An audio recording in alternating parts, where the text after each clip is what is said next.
Ayun. So ngayon guys, magpe-prepare tayo ng pagkain ng dalawang panlaban, ano. Papakita natin yung mga sangkap ating ginagamit bilang feeding. Isang takal ng greens na binabad. Kasi dalawa lang naman sila. Isang takal nito at isang takal ng platinum. 50-50. 50-50 yung timpla ko guys.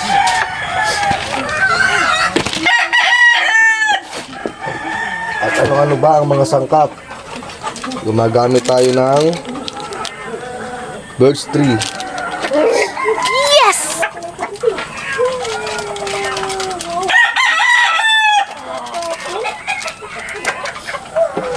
At gumagamit tayo ng DB-Min. Mabango kasi ito guys sa pang-amoy ng mga manok. Kasi yung mga manok wala namang panlasa, pero malakas ang kanilang pang-amoy. Ganito lang karami sa 2 piraso.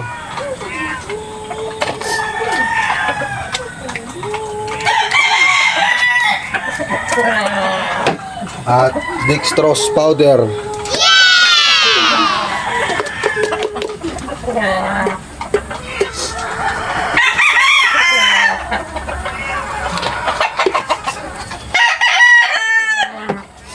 At wheat germs. Yan, di mawawala yan.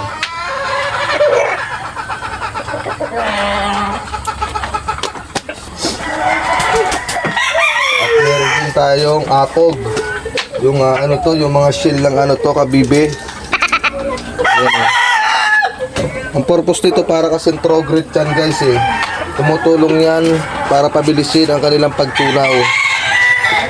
Kasi yung mga kinukondisyon nating manok, dahil tinitraining natin sila, nai-stress, humihina yung kanilang metabolism, yung pagtunaw, humihina, kaya kailangan natin gumamit nun. Right. Tsaka syempre, hindi mawawala yung red cell. Nagpapalit niya po kami mga sirana po dyan sa sciences. Yung mga sira po, parang pagkatapos silang kumain, syempre, bibigyan natin sila ng Biminulac with iron. Alright. Napakabisa po yan. Ngayon, make sure lang natin na ito ay halong-halo para kumapit doon sa mga pellets at saka doon sa greens yung mga nilagay nating sangkap, pang sa ganon ay makuha nila yung kabuuang sustansya sa kanilang kinakain. Dahil dalawa lang naman sila na panlaban, so madali lang magtimpla. 50-50 yung mix natin ito, no? 50 na greens, 50 na pellets. Yan, balance na yan. Nag-a-adjust na lang tayo dyan kapag kapalapit mo yung laban. Binabad nga pala yung gamit natin, no?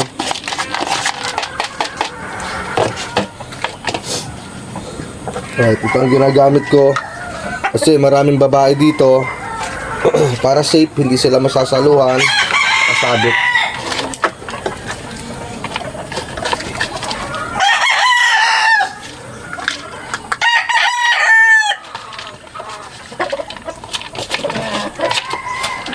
Tignan nyo guys kung gaano kagana kumain yung mga manok natin kapag masarap yung timpla ng pagkain, ano. Lalayo ko muna itong camera.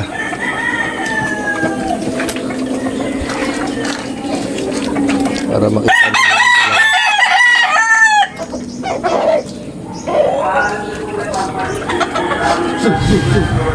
Ito. Hi.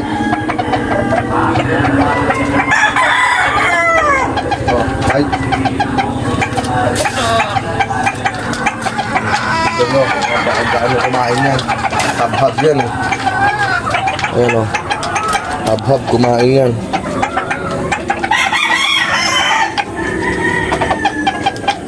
Yung isa medyo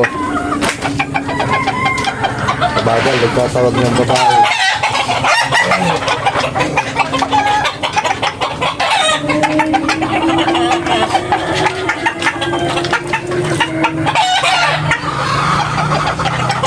Alright, yun lang guys. Thank you for watching. Maraming salamat nga uli pala sa thank you guys. Peace out. Alright.